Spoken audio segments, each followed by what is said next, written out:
Good morning. Good morning. How are you? I'm good. Doing good. How are you? Doing good. Today is about radical agility. Yep. Have you heard about this concept? Of course. So this is an adaptation Hmm. of a very interesting concept in an online retailer called Zalando in Europe. Okay. Um, the concept, applies the Daniel Pink's drive, the principles from Daniel Pink's drive about how to motivate, how to keep the workforce motivated Yeah. and deliver. Okay, so that's a most important part. So it's all about three concepts: autonomy, mastery, and purpose. Hmm.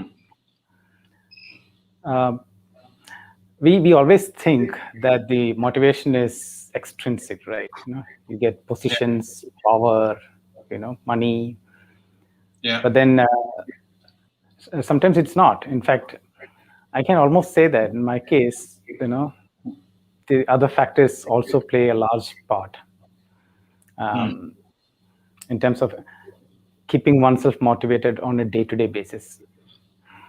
Otherwise, Yeah. we are motivated on the payday. Yeah. But that is also not complete, right?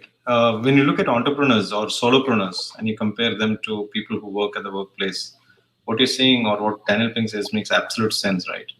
You have complete Yeah, autonomy and you have a sense of purpose. yeah. So that's a very interesting point, Hmm. because the moment you start treating individuals as um, someone who can run and contribute, whether in Yeah. a entrepreneurial setup or a you know freelance setup, or even for that matter in a organization setup, Hmm. the results that you can expect are quite different as compared to do this and get this done kind of approach. You remind me of your organization where, with each department, they give you a budget and they ask you to make it like a profit center. And they give you autonomy, but they don't actually, right? Sometimes. Yeah. So there is uh,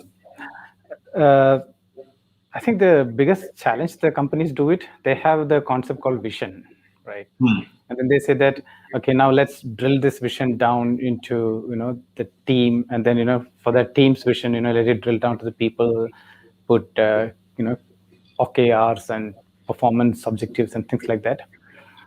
I believe it's more important to make sure that the purposes of an individual values and principles and purpose is kind of aligned to what we try to do. In fact, most of the times we just have to reinterpret.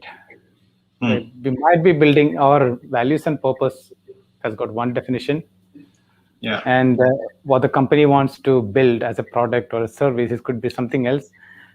Someone needs to find that connection. I think a lot of times what happens is they say one thing, but they don't walk their talk according to those values also.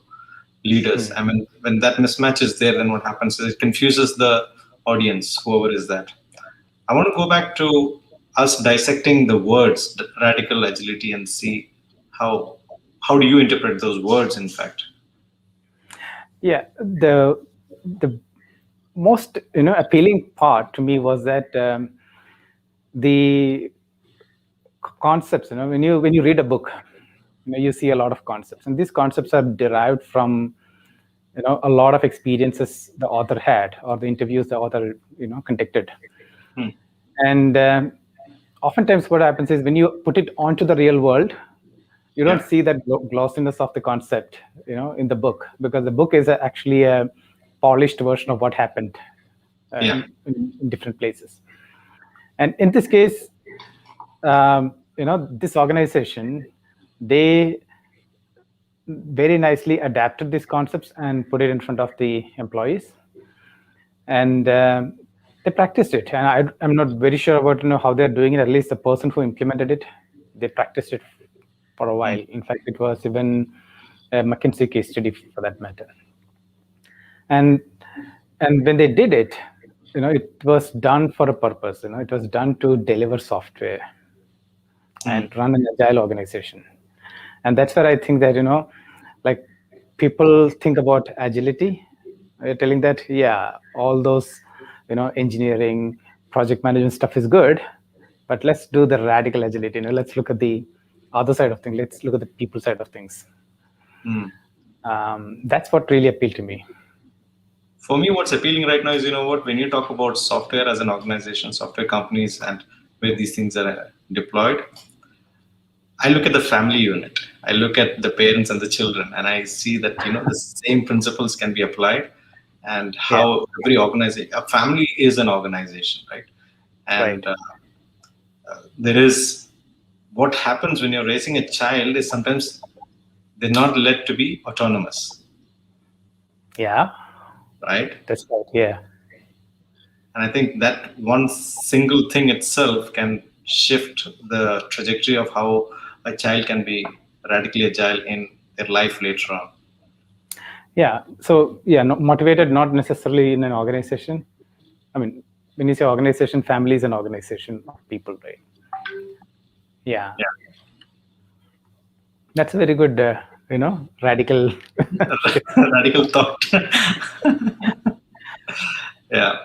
I think we can dive deeper into this in the coming days, maybe perhaps, into any one of these elements and see what we can extract more out of this topic. I think it's very interesting, both from a workplace environment and a home place environment, and see how things can shift for the people around us and for ourselves. That's right. Yeah. That calls it a wrap. It's 7 minutes for today. Wow. Either you pick it up or I pick it up. All right. Okay. See you then. So, till we meet again, let's not be radical and extend it to half an hour. See you tomorrow. Bye. Bye-bye.